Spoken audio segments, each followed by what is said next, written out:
We are rolling. Good morning. Welcome back to the conversation. This is Midlife Crisis Activities. This is our lifestyle and pop culture webcast. Our daily shout out to the world. I'm your host, Patrick Russell. And over there is my very vivacious producer, Veronica. Together, we're here to lend our voices to the noise from a multi-generational perspective to help explain everything that's right and wrong in this world. Good Mexican Independence Day to you, Veronica. Yeah! I know you didn't want me to do that, but I felt compelled. How are you today? Please, from a younger generation's perspective, living in America, remind me, what's the significance of the Mexican Independence Day? Is there a particular color of tequila we're supposed to be drinking today? Well, first of all, I'm Mexican, so that's why Patrick is saying Happy Mexican Independence Day. But there's other countries actually that celebrate Independence Day, and I mean, I have it on my phone. I don't know it by memory, but you know, Costa Rica, El Salvador, Guatemala, Honduras, Nicaragua. So congratulations to you guys as well. But let's talk about Mexican Independence Day. Thank you for the correction. Go ahead. You're welcome. So, as a Mexican, I was born and raised most of my childhood in Mexico. So I do remember celebrating with food, drinks, and just celebrating that we. Is it a big deal here? What would you say from a younger generation's perspective? Is there much significance? Is it like I was kind of mentioning, is it like St. Patrick's Day where everybody just kind of gets together and has a particular type of meal? Or do they, get drunk on a particular type of tequila? Yeah. What's the usual traditions for right now? So for me now, to be completely honest with you guys, once I moved to the States, we kind of lose that part a little bit. So we don't really celebrate Cinco, Yeah, you were about to say it's Cinco de Mayo. Cinco de Mayo, you would feel, for the younger generation's perspective, is actually more of a significant Latin holiday than today is, September 16th, would you say? I'm afraid to say that, and I know it's sad because obviously that's Independence Day, but little by little, especially to me and to my family, I think it kind of fades a little bit. And I don't know about you guys, but we're not in Mexico, so we don't really celebrate like if we're there. So I'm proud to be Mexican. I'm proud to have the experience of living in another country. But now I'm here, so definitely for me kind of fades a little bit. Well, so here's the cynic in me in answering the question why, per se, Cinco de Mayo may be a much more popular holiday than September 16th.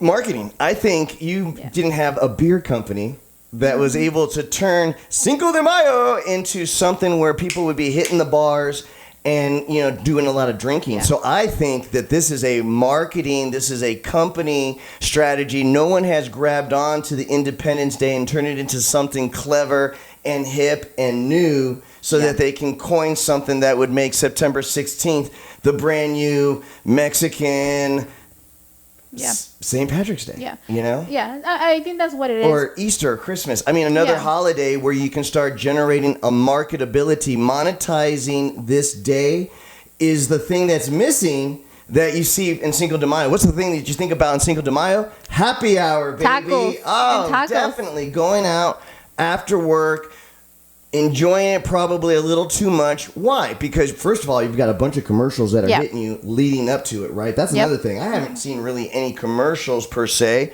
The reason why I know about Mexican Independence Day, aside from being a historian, an armchair historian, is you and then the local news bringing it up. But that was just for today, not something leading up to a celebration or festivities.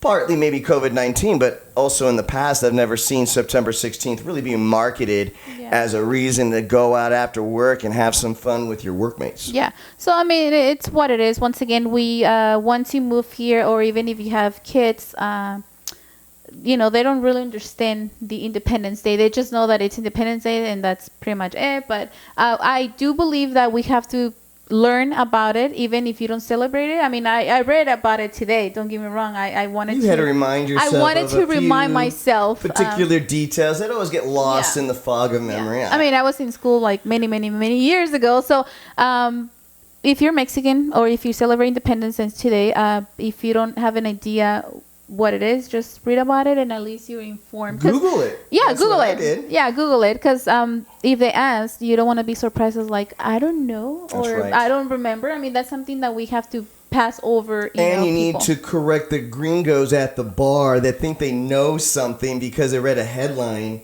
and now they understand the complexities of this very important day. And I think Latin American or just Latin America. That's his, Latin America history, and we should all embrace it. We should all celebrate it, and please, by all means, drink responsibly. Though, by the way, and teach your American white husband, if you have one, or wife, about Independence Day and what we celebrate. And I always, or at least remind him. I always want to detach the celebration of like independence with beer and Mexicans and sombreros and all these things, because it's not really what I feel it is, and a lot of people that they're not Latinos, they're not Mexicans, they see this festivities, these days, as not really stereotyping. I think you're venturing into right now.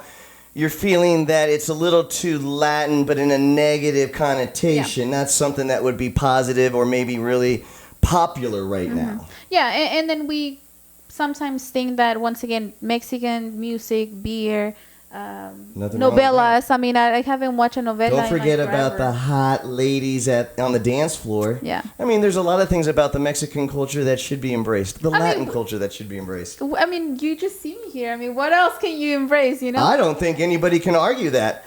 Last point, I think everybody should be safe out there. If you are going to be joining your friends, make sure you bring a mask, not just because it's the smart thing to do, but because the establishments, who knows nowadays where you are, how people, proprietors are really acting. So have a mask with you just in case. Guys, don't just subscribe to the show, even though we will be doing this back and forth on a daily basis, but please use the comment box below. Lend your voices to this show. It'll make it a whole lot more fun. Guys, you know what I'm going to say. No matter what happens to you today, no matter what challenges or obstacles you may face, you just need to remember one thing. Give them hell. Have a great day, guys. We'll see you tomorrow.